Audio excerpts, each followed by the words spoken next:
Family channels have always had a 50-50 impact on viewers, and a lot of people enjoy watching family vlogs, documenting parenting styles, choices, vacations, and even something as small as a family dinner. Some viewers were very skeptical of parents filming their children's milestones and putting it on the internet for millions to see, saying the child can't clearly consent to having such intimate moments of their life shared online, from family trips to bad days to even embarrassing moments that will be in the digital domain forever. Something that was made very clear about a lot of family vlog channels was that the parents were willing to make a living off of exploiting their children with not a care in the world on how it will affect the child later in life. 8 Passengers was a family channel created in 2015 which documented just that. Parents who were willing to subjectify their children to abuse and sugarcoat it by claiming that they have a strict parenting style. What made this channel stand out is that most family channels would try to paint themselves in the best light possible, with comments saying, "I wish my family could be like this," or "those kids are having the best childhood with such loving parents." But the 8 Passengers family channel that was run by Ruby Frank was anything but ordinary. She would document abuse of her children by neglecting their most basic needs, even withholding food for punishment. A lot of people spoke up with concern for the children of the 8 Passengers channel, but sadly, nothing would get done for years, with clips going around the internet of Ruby Frank threatening to behead her daughter's favorite stuffed plushie as punishment. Many people were led to ask the question, who the hell is Ruby Frank? And why is she allowed to reign terror over her kids and hide it behind an authoritarian parenting style, let alone be allowed to broadcast it on YouTube for millions of people to see? I think you're torturing him. Stop it. I know you're not, but it looks like you are. Okay, Russell. I'm only going to say it one more time, and then you're going to lose the privilege to eat dinner. I just got a text message from Eve's teacher, and she said that Eve did not pack a lunch today, and can I bring a lunch over to the school? This happens quite often when you're raising children, because I know that her teacher is uncomfortable with her being hungry and not having a lunch, and it would ease her discomfort if I came to the school with lunch. But I responded and just said, Eve is responsible for making her lunches in the morning, and she actually told me she did pack a lunch. So the natural outcome is she's just going to need to be hungry. Ruby Frank was born January 18th in 1982 in Utah to parents Chad and Jennifer Griffiths. Her parents are fairly out of public eye, but what is known about them is that they played a pivotal role in shaping Ruby's beliefs, and many question if they played a role in shaping her behaviors as well. Ruby also has a band of brothers and sisters, Bo, Julie, Bonnie, and Ellie. Each of her siblings have a family channel and a digital footprint in the niche, with Ellie doing family vlogs with her husband Jared, and her sister Bonnie and husband Joel also have a family channel. 2015 is when Ruby started the channel 8 Passengers and documented life with her husband, Kevin Frank, and their 6 children who, I'm going to keep the names private just for the video's sake, but they are out there in public, but just out of respect for the kids, I'm just not going to do that. Ruby showed in all of her videos very militant parenting, and a lot of people grew concerned. It didn't really spark a triggering response until videos started circulating of Ruby withholding food as punishment and even sending one of her kids to a wilderness camp for troubled teens. A video circulated of her threatening to behead her daughter's favorite plushie, all for simply not obeying Mommy Dearest. If you cut one more thing in my house, I'm going to take the scissors, look at me, and I'm going to cut its head off. Grandma will be so mad. So what are you going to do? Are you going to cut anything else? No. You promise? Look at Mama. Ruby also got called out in a video by her son, and it sparked mass outrage. Now, Ruby's son once talked about a time where Ruby took away his bedroom for 7 months and forced him to sleep on a beanbag the entirety of the punishment in the family room on the floor. And he said all because he pranked his siblings by saying that they were going to Disney World, waking them up in the middle of the night. They packed their bags, but they really weren't going. This innocent, harmless prank got his bedroom taken away and denied him of his rights to sleep in a normal bed. Even Ruby, she chuckled a little bit during the video saying, I don't think that they know that. My bedroom was taken away for 7 months and then you give it back like a couple weeks ago. I don't think our viewers know that. You've been sleeping on a beanbag. I've been sleeping on a beanbag since October. Russell up at 2 in the morning and told him that we're going to Disneyland and he has to pack. And he got up and made his bed all neatly and then packed all his clothes in a suitcase. And then he walked out the door and I'm like, Russell, and he was like, what? And he's all happy. Has his sunglasses on. Do you think it's funny? Because and then I walk out. if you think it's funny, then that was 7 months ago. Maybe you need longer without a bedroom. Going off script a little bit, I understand parents wanting to be a little bit more strict with their children. That's understandable, but this is way too much. She took away her son's bedroom for 7 months, made him sleep in the living room on a beanbag on a floor, all because he was joking with his brother and pulled a fairly funny practical prank. I mean, the brother bought it. Was it harmful? No. Was it a prank? Yes. Did he deserve to have human rights taken away from him for almost an entire year? No. Also, something that I find interesting is that he said 7 months and then in the same statement said 2 years after the sister had brought up the beanbag thing. Another sad thing too is that in the same clip of them talking about this, the same video, they started talking about why the daughter got her cell phone taken away, and she's like, well, I don't really have friends. It really don't matter. Abby, we took the phone away from Abby in November. And you may never get the phone back. Probably not. No, I have no friends. You can play with friends. No, like I don't have friends. I don't have friends either. I literally like told my friends I'm not hanging out with them anymore Because they're they say some pretty messed up stuff. I don't even know where they live. They're pretty far away. You know, it's sad in this clip that they don't even want to try to piss off the mom by any means by saying, well, we just don't have friends because they're just mean people. Y'all, that's sad because there was also this clip going around where Kevin Franke had taken the son's phone for texting during dinner. They said that they give them a flip phone because I don't know why they can afford a smartphone for them. Gives the son a flip phone, takes the phone back because he was texting during dinner, and then proceeded to start reading the son's text messages and texting back to his friends. What? Very Chad, nutritious. what are you doing over there? No texting at the dinner table. No texting. Let me see it. Let me see it. I see it. We should clarify that in our house, all our kids know that cell phones are free game for parents, so we can monitor safety. Yeah, no kid ever said, yay, I'm so glad my parents read my text messages. Said no. What is this? I really like you. Hold on. I did not say that. How do you work this stupid phone? Ruby had also told 2 of her children that Santa was not bringing them presents that year since they were too numb to respond to other punishment methods. So they figured since they don't respond to the other methods of ways that they try to endure inflicting any type of trauma to try to get them to not repeat that behavior, she decided to say, well, since you're not responding well to the other punishments, Santa's not coming this year because you're too numb to respond to my punishment. That is a very vile thing to say. Ruby also denied to bring her young daughter lunch when her teacher called, stating that she didn't bring a lunch that day and she didn't want her to go hungry, and decided to ask Mrs. Franke if she could just bring in a lunch, provide food for her daughter. Ruby refused, and she stated that her children are responsible for packing their lunches in the morning, and her daughter going hungry will be her punishment, and hopefully remind her to pack it in the future. Being hungry and not having a lunch, and it would ease her discomfort if I came to the school with a lunch. But I responded and just said, Eve is responsible for making her lunches in the morning, and she actually told me she did pack a lunch. So the natural outcome is she's just going to need to be hungry. And hopefully nobody gives her food and nobody steps in and gives her a lunch. Now, this is horrible in itself, but the fact that she's even wishing it on her daughter, that nobody steps in to help her. Nobody give her an apple. Nobody give her a peanut butter sandwich, nothing. Not even a juice box. Not a sip of water, not a milk, not nothing. That is so disgusting. It's really important to note that her daughter was in Muir grade school.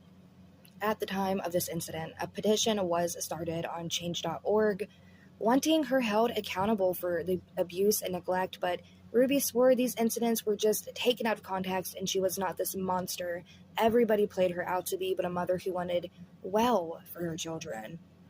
By 2021, the 8 Passengers YouTube channel had declined immensely in views and popularity, with her now being seen as this fostering a house of horror and neglectfully treating her children and documenting their abuse by her hands and posting it for the entire world to see. I'm gonna explain the rules to this. 7? We're done. Julie, stop. I need their homework. So you're all like, what? I have your attention now? Is that it? You're all gonna listen?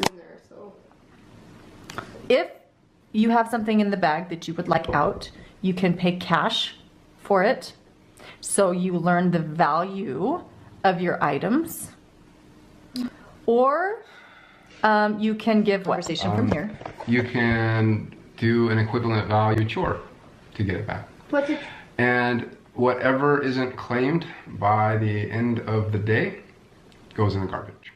In 2022, Kevin and Ruby Franke got a divorce, and she abruptly deleted the 8 Passengers YouTube channel after he moved from the home. He then began working as a mental health coach under Jody Hildebrand as a counselor for Connections. The pair started a video channel together titled Moms of Truth, where they would give parenting advice and offer parenting classes. The Connections company was ran by Jody, and many perceived it as a cult. There was also speculation by the family that Jody and Ruby were in a romantic relationship with one another, but as of the time I'm filming this video, I was never able to find anything that really backed that up. The whole time Jody and Ruby was doing their Connections, neighbors would call police on and off, along with Ruby's eldest daughter, who was in college at the time, stating that they wanted welfare checks done on the children because Ruby would leave them home alone quite often. Unfortunately, nothing was done for the children's well-being until after Ruby's youngest son, who was only 12 years old at the time, escaped the home and was severely emaciated and had quote-unquote open wounds and duct tape around the extremities. He crawled through Jody's window to exit the home and ran to a neighbor's house, only for nobody to respond. Thankfully, he tried another home and was met with a friendly face who was there to help the boy and his siblings. The neighbor ended up phoning the police and was extremely concerned for the boy, even breaking down in tears regarding his weight and his injuries that was patched up with duct tape. 9, I'm on the address of your emergency. Okay, and the phone number you're calling from. Tell me exactly what's happened. I just had a 12-year-old boy show up here at my front door asking for help. And he's said he just came from a neighbor's house, and we know there's been problems at this neighbor's house. He's emaciated, he's got tape around his legs, he's hungry, and he's thirsty. Is your door locked? No, I'm sitting outside with him on the front patio. Okay, cool. And he asked us to call the police. So he's very afraid. What's your last name? He's 12 years old. Yes.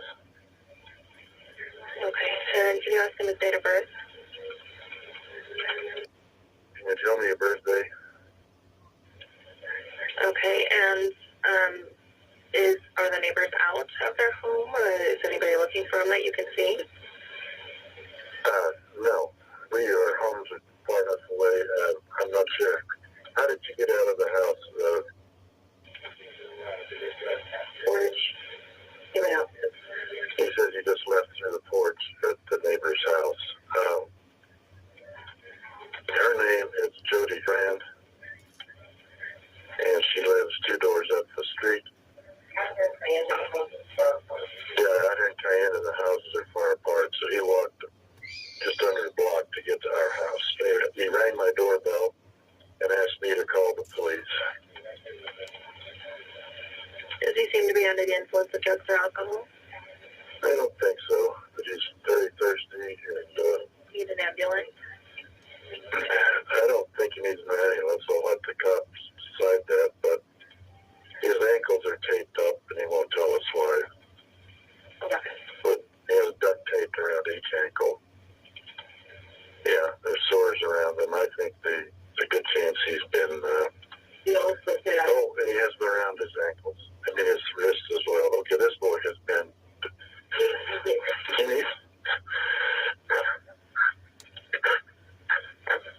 this kid is on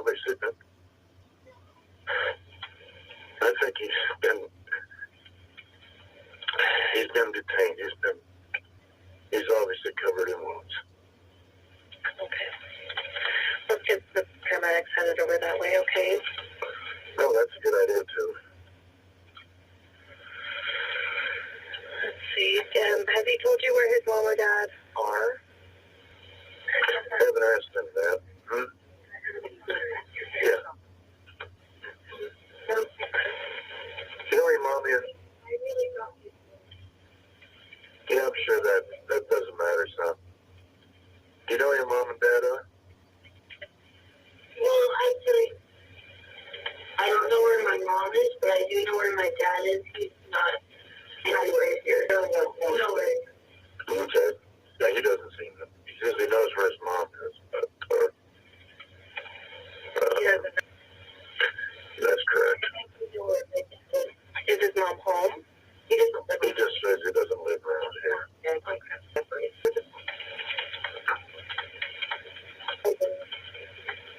Is his Yeah, we're good. area? Is your mom around? Have you seen her lately? He doesn't know where she is right now. Does he know his mom's name? What's your mom's name? Ruby Franke. Ruby Franke is his mom's name. Okay. How do you spell the last name? F-R-A-N-K-E. F-R-A-N-K-E. Okay. And does she live in the area? No, I'm not sure where she lives. He's trying to help us, but he's... Okay. We don't want to stress him out too much. The officers will go over all these questions with him anyway. I just want to stay on the phone with you until we get some help there, okay? Yeah. What's your name? My name is... Can you ask him if any other children were in the home he came from? Okay. Was there any other kids up at Jody's house? No, I won't.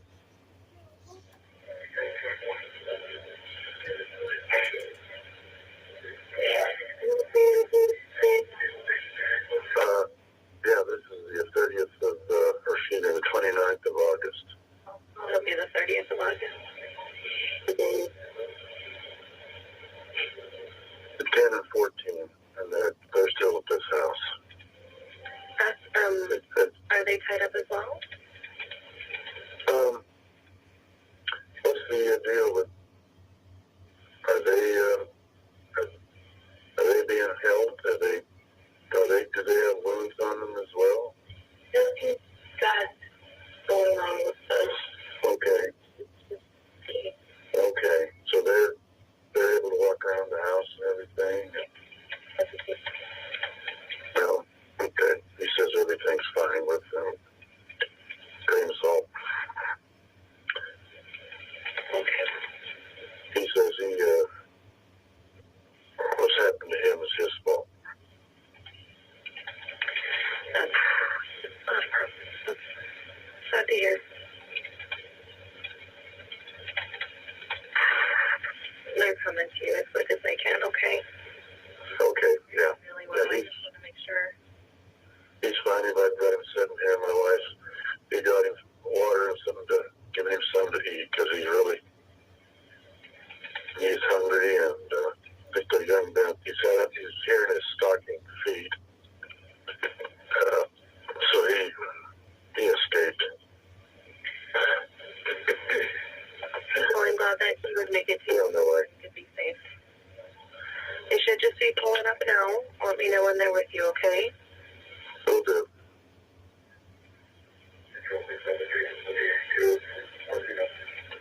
I hear a car, but they're not coming on the driveway. Okay. Yeah, he just Did the right thing. seconds ago, so he might be waiting for his partner. I'm not sure.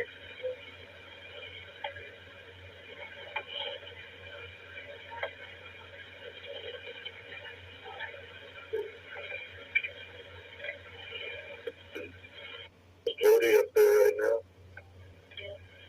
Okay. Jody Hillebrand is up there right now. Okay.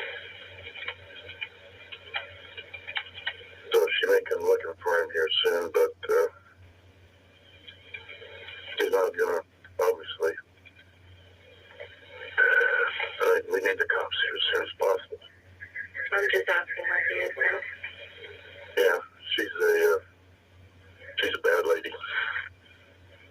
We didn't realize how bad.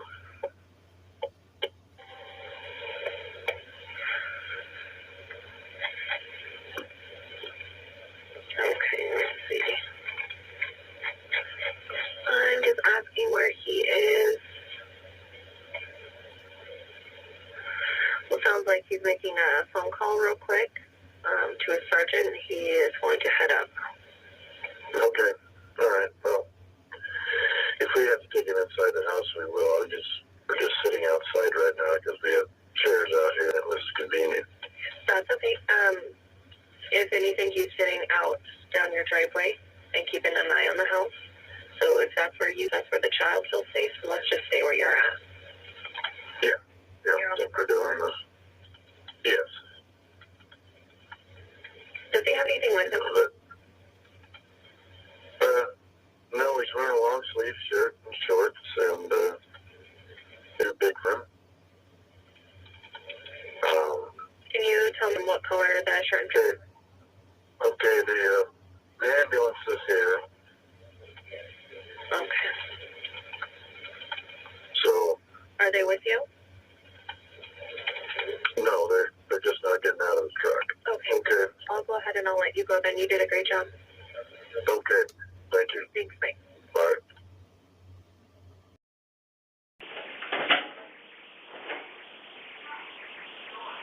Yes. Hi, I was just wondering if you could do 2 favors. Well, what are they? Taking me to the nearest police station. Well, actually, just one's fine. Well, what's going on, son? Have a seat there. It's personal business. Have a seat. What's your name? How'd you get here? I... The box here. This is hot. It's alright. So I got my shades on. You got pictures. I'll take more. If you want me to send them to you. Frankie's son is later put inside an ambulance for treatment, where video shows officers talking to the young boy while he's on the gurney and asking who put the duct tape on him. How did you get the ropes on you? Who did them? You're not in trouble with me, okay? We're just trying to figure out what's going on. According to a statement from the Santa Clara Evans Public Safety Department, the arrests were triggered after Frank's 12-year-old son, who appeared emaciated and had open wounds and duct tape around the extremities, had climbed through a window of Hildebrandt's house and asked at a neighboring house for food and water. Emergency services then found Frank's 10-year-old daughter in the house, also malnourished. Both children were taken to a hospital where the boy was treated for severe malnourishment and deep lacerations from being tied up with a rope. The thing about the situation is that whenever they did find the daughter, she was hiding in a bathroom closet inside of Jody Hildebrandt's house. You come in, my buddy. I'm a police officer. Are you going for the union here? Hey, you okay? Is this just you in here? I'm Sergeant Tobler. What's your name? You should sit down.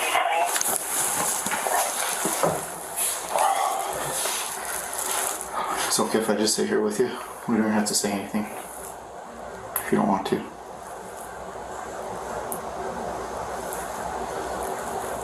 Okay.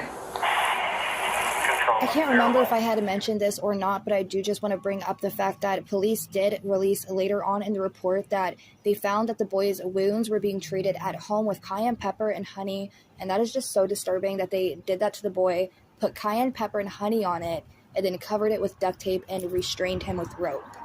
Because of all the fateful findings on this August 30th, 2023 day, Ruby Franke and Jody Hildebrandt was arrested in Ivins, Utah, and was both charged with 6 separate accounts of felony child abuse. Each of the 4 counts that Franke was convicted on carried a term of 1 to 15 years of imprisonment, which were ordered to be served consecutively. So the minimum amount of time, therefore, that she should serve would be 4 years, and absent any superseding legislation, the maximum amount of time would be 60 years. However, the Utah Code dictates that the time served by the defendant upon whom consecutive sentences, except those of life imprisonment or the death penalty, or imposed must not exceed 30 years. So she's going to be in there for a while, and she deserves it. The thing about it is that whenever she did get arrested, she seemed very annoyed about the situation, like it was somehow another big inconvenience because of her children, and I am glad to see that she will be serving time behind bars, but that's not the rest of the story yet. Now, just again, I'm going to be reading off the charges because it does play into what I'm going to be talking about very shortly. Now, again, both Jody and Ruby were charged with 6 counts each of the felony child abuse charges, and each pleaded guilty to 4 of the 6 charges. At the sentencing, Franke's 2 eldest children had joined forces with their dad, sitting in the front row to witness her ultimate fate in court. Franke did shed some tears in court seeing her children and said, "I will never stop crying for hurting your tender souls. You're so precious to me. I'm sorry." Hildebrandt had also addressed the children and said, "I desire for them to heal physically and emotionally. One of the reasons I did not go to trial is that I did not want them to emotionally relive the experience, which had been detrimental for them." A lot of people thought that they were only apologizing to make themselves look better during trial, saying that they do not have true remorse for their actions that they had caused to the children, but just having remorse for being caught. The thing about Jody and Ruby was that they wanted to be idols for parents to look up to their parenting and pay for courses to learn how to parent like them. They treated Connections as if it were a cult, in my opinion. And even former clients of the Connections had actually spoke out about them, and it wasn't good, y'all. They were speaking out about Jody and Ruby, saying that it did more harm than good. And they had also said that Franke and Hildebrandt would encourage those to cut off anybody who wasn't living accordingly, and aka by accordance with Jody's teachings. The sentence was agreed to by Ms. Franke in her plea agreement and is also recommended by adult probation and parole. She committed horrible acts of child abuse. From May to August in 2023, Ms. Franke and her business partner held her 2 children, ages 9 and 11, turning 12, in a concentration camp-like setting. The children were regularly denied food, water, beds to sleep in, and virtually all forms of entertainment. They were isolated from others and were hidden when people came to visit the house where the children and the defendants were staying. The children were forced to do physical tasks like carrying loaded boxes up and down stairs and wall sits or sitting against a wall without a chair or a stool for hours at a time. They were also forced to do manual labor outdoors in the extreme summer heat, at times without shoes or socks. They were forced to stand outside on a cement patio in the summer heat for hours and even days at a time. They were beaten, and the 12-year-old was regularly bound hand and foot after he attempted to run away in mid-July. Both children had extensive physical injuries from the abuse that required hospitalization when they were found. The injuries from the binding to the 12-year-old are particularly awful. In addition to physical abuse, the children were emotionally abused to the extent that each believed, to some degree, that they deserved what was being done to them. Now, her children have been documenting this over on their social medias since the arrest and even prior, asking for help, you guys. Now, one of her daughters ended up speaking up about the situation and said, "If there's one thing I've learned through all of this, it's that anxiety and trauma can display in physical symptoms." She also shared a photo of herself, and she had said, "I'm getting IV fluids and anti-vomiting medication." And I just feel so bad for the trauma and the extent of abuse that these children went through for literal years, and the fact that it was documented online and it took so long for anything to be done. The same daughter, before her mom was actually sentenced, had posted on her Instagram as well and said, "I need your help. If you have any links to any questionable or concerning Connections or 8 passengers in videos, please DM them to me. It's too much for me to sort through myself." So she was 100% on board with getting her mom sentenced and to having her own up to this crime that she's been committing for years. Now, she had also posted, "Connections and Moms of Truth needs to go. Please report their Instagram accounts and encourage everybody to unfollow them. They do not deserve such a large audience." Now, after they were arrested, the daughter did post, "Today has been a big day. Me and my family are so glad justice is being served. We've been trying to tell the police and CPS for years about this, and I'm so glad they finally decided to step up. Kids are safe, but there's a long road ahead. Please keep them in your prayers and also respect their privacy." The 2 youngest children were sadly, in my opinion, the ones who had the really bad end of the deal here, even though I know they all suffered unbearable trauma that's really unimaginable by the hands of their own mom.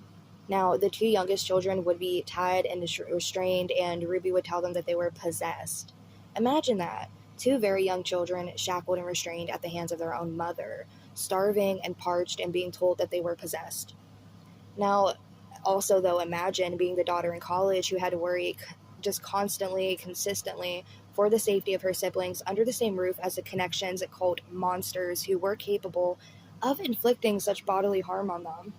And this is why I said before, I think that it is very important of the platforms to take into consideration the content that is being put out there, what is harmful, because sometimes there are situations like this where you can clearly see the children were being harmed in most of the videos, especially with the punishments that Ruby would talk about her inflicting on them. I also think the content creator themselves are responsible for the content they put out there, and Ruby Franke was clearly delusional and really sick in the head and thought that her actions and her content was okay. The viewer as well, I feel, is responsible for reporting and even screen capping some of this content, because in Sherry's case, after the channel was deleted, the only thing that really, not the only thing, but it really helped and worked with their benefit, getting the justice that they deserve from all these people who did archive these clips for them. Also, I think it's important to report the harmful content that we come across, because there will be actions taken after you report certain content. With that being said, I think that this whole situation is absolutely bizarre and sickening, and I'm glad that these kids have justice, and I'm hoping that they find the peace along with that. To wrap up this video, I want to give a domestic violence disclaimer. If you or someone you know is experiencing domestic violence, it is essential to seek help immediately. Domestic violence can take various forms, including physical, emotional, and financial abuse. It is never acceptable, and assistance is available. Some steps you can take would be safety first. If you are in immediate danger, please call emergency services or your local law enforcement agency, such as the youngest boy did here, and it saved him and his siblings. Seek support. Reach out to trusted friends, family members, or professionals who can provide support and guidance. Contact helplines. Many organizations offer confidential helplines staffed by trained professionals who can offer assistance and resources. Legal options would be to understand your legal rights and options, including obtaining a restraining order or seeking legal assistance. Create a safety plan. Develop a safety plan to protect yourself and any dependents from any further harm. Document incidents. Keep a record of any abusive incidents, including dates, times, and description, as this information may be useful in legal proceedings. Remember, you are not alone, and there are people who can help you navigate this challenging situation. Reach out for support and take steps to prioritize your safety and well-being. And with that being said, I hope these kids get the peace that they deserve, along with the justice that they already have received. And with that being said, I'll catch you in the next one.